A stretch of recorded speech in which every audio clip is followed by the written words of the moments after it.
Hey guys! So I can't believe it. It's been over a month or a month and a half since I've done my last book haul, so I thought it was about time I show you guys the new books that have been added to my bookshelf recently. I'm really excited to show you guys these books because they all sound really good, and that's pretty much the reason why I bought them, aside from their awesome covers as well. So this is definitely the most highly requested video I get. I get questions on Formspring asking me when I'm going to do my next book haul, and I get tweets on Twitter asking me when I'm going to do my next one. I like to do them sporadically so that I have a good amount of books for each one. I do them pretty much when I feel like it, when I feel like there's been enough time in between my last one. So I hope you guys enjoy. If you have any questions, definitely let me know. Alright, so the first book I'm going to show you is one I got very recently. It is called Partials by Dan Wells and has a really cool cover. You can see the awesome skyline and then the foggy, kind of smoggy Partials title, and at the top it says the only hope for humanity isn't human. So we have the girl, she's kind of looking at the skyline, so I thought that was really cool. So I saw this book on Goodreads a little while ago, but I didn't think I was actually going to buy it, but then when I saw it in the store and I saw its cover, I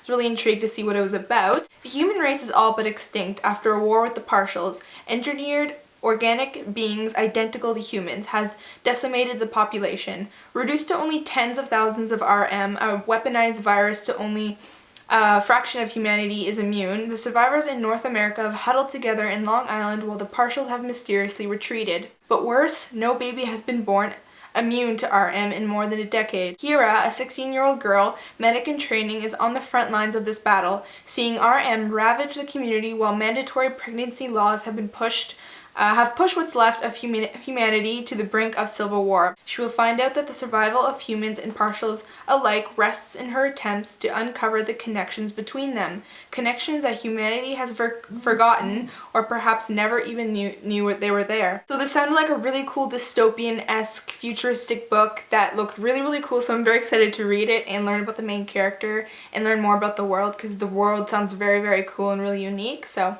very excited to read this. The next book I got completely surprised me in the bookstore because I had no idea that this author had come out with another book and had begun another series. So I'm talking about Berserk by Michael Grant, and if you guys know, I loved Michael Grant's Gone series, and I'm still loving it because it's still kind of in the process of ending. There's a few more books that have to come out. He does such a good job of creating a unique and really interesting setting with really cool characters, so I'm going to let you guys know what this is about. The inside cover kind of gives you a synopsis based on the characters, gives you the characters' names, and gives a kind of summary of who they are. Noah and Sadie, newly initiated into an underground cell so covert they don't even know each other's real names. Trained for combat on the nano level, they are thrust into war that they can barely grasp. Vincent feels nothing and cares for no one. He's fighting a personal battle with the Bugman, the greatest nano warrior alive. The Armstrong twins, wealthy, privileged, fanatical. Are they the saviors of humanity or authors of the darkest conspiracy in history? Then it says, on one side, Charles and Benjamin Armstrong's Nexus Humanus.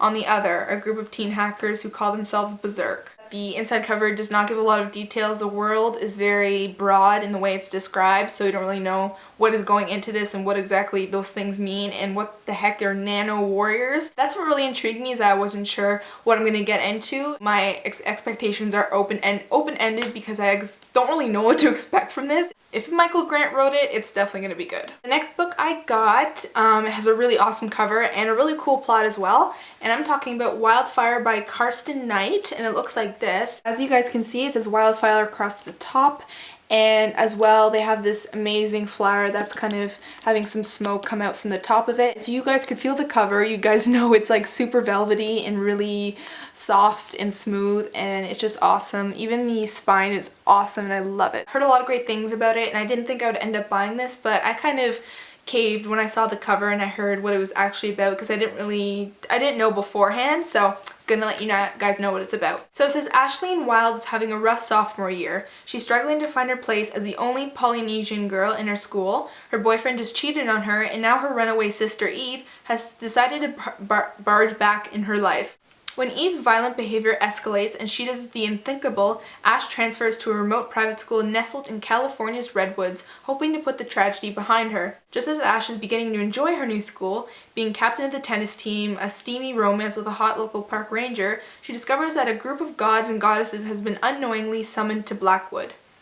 and she's one of them. Ash must master the new fire smoldering within her before she clashes with her sister one more time. So it kind of has these god and goddess elements into it, and also some troubles with her sister, and I thought that whole thing combined would be really cool. And it also mentions some romance, so all those combined sounds really awesome to me, and I think that I will really enjoy it. The next book I'm going to show you is Dreamland by Dessen. I've been getting into her novels a lot lately, and I just want to keep reading more and more of her writing, so I got this one because it seemed really different than the rest of her books that I've read, and it just sounded really interesting, so I'm going to let you know what it's about.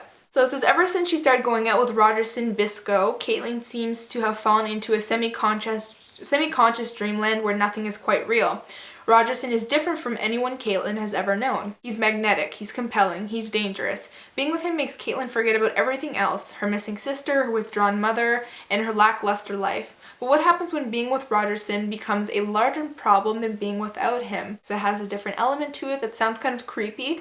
So I'm very excited. Let me know if you guys like this, if you've read it, because I'm very interested to see how it is. It seems really good and I'm excited for it. Next book I got is Above by Lee Bobbit. This is her first novel, and I was really excited to read this because I love the cover and it sounded so unique. The cover is gorgeous. I got that far in, which isn't very far, but I found myself not really being captivated as much as I wanted to. I wasn't in love with the characters as much. I know it's only in the beginning, but usually with some really great books, I'm in it like that. This has so much potential. It's very, very unique, and I'm gonna let you guys know what it's about. Matthew has loved Ariel from the moment he found her in the tunnels, her blonde hair shining and her bee's wings falling away. They live together in Safe, a refuge deep underground for those fleeing the harsh city above, as does Whisper, who speaks to ghosts, and Atticus, who has thick claws for hands, and Jack Flash, who can shoot lightning from his fingertips. One terrifying night, an old enemy invades Safe with an army of shadows, and only Matthew, Ariel, and a few friends escape above. Forced to survive in the most dangerous place he can imagine, Matthew strives to unravel the mystery of the Shadow's powers and Safe's only secret. He must find a way to remake Safe, not just for himself and his friends, but for Ariel, who's again faced with a life she fled and who needs him more than ever before. It's definitely not what I expected it to be. It's very different, but yeah, I'm definitely looking forward to getting back into this. I know I will eventually, and I can see the potential in this, so hopefully it lives up to that. Next book I got on impulse. I saw it, sounded cool, I liked the cover, so I picked it up. I had never heard of it before. That is Daughter of the Centaurs by Klimo. I went on Goodreads after I had bought it, and I saw all the reviews on it, and some of them said it was a pretty bad book, so I don't know what to expect from this. I'm gonna go in with no expectations just to see what it is, because I don't want to have low expectations, you know, just based on other people's reviews, so we'll see what happens, and I'm gonna let you guys know what it's about. We follow a girl named Melora, who's always wanted to be a master horseman like her father. She wants to have arrows strapped to her back, and she wants to ride and hunt like he does. Destiny has its own plans for Melora when the people and their horses are taken by bloodthirsty creatures called Leatherwings. Melora is now the master horseman she dreamed of becoming, but she is lonely for conversation and companionship and family. And then she meets the Centaurs, and her world is opened up yet again, and this time to a life she could have never imagined. It revolves around kind of action and suspense, and a girl who is becoming what she wanted and who has to find the people that she lost. So I thought it sounded really good. I thought the cover was really interesting, so I thought I'd give it a try. The next book I'm going to show you has an awesome cover, so I'm going to hide it until I show you. I love the cover, and then I read the synopsis and it sounded so cool and so interesting. The book I'm talking about is it's called The Wildlings, book number 1, but the actual title is Under My Skin by Charles Lint. If I tilt it, you guys can see like the rainbow effect it has. It's super shiny. You can even see the reflection of my camera if you look closely. That's how shiny it is. It has an awesome pair of eyes behind this guy who's half shown because of the darkness on the other side, and it's a really cool font, and there's also a skyline at the bottom. For the past 6 months, something has been happening to young people in Santa Feliz.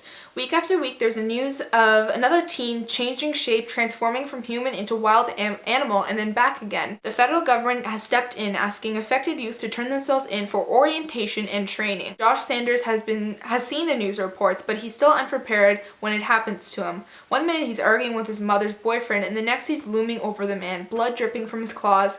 He has transformed into a mountain lion. He knows his life has been changed forever. He's becoming a wildling. Josh tries to return to normal life, but an encounter with Lizzie, another wildling, brings him unwanted attention from authorities. And when an accidental betrayal reveals Josh's secret, his carefully constructed cover is ripped apart, forcing his friends to intervene. They're trusting in the outsiders, including the other wildlings, and most challenging in each other if they hope to save him. Very excited to read this and review it for you guys because it's very cool. Alright guys, so that was my book haul. I hope you guys enjoyed. It's kind of smaller than my usual book haul, I'd say. There's a huge amount of people who have subscribed to me lately, and it's very awesome to see that you guys want to support this channel and want to watch my videos, so it means a lot to me, and I can't say thank you enough, but I'll say it again, so thank you, thank you, thank you. See you guys later, and I'll talk to you soon, and I'll see you in my next video. Bye.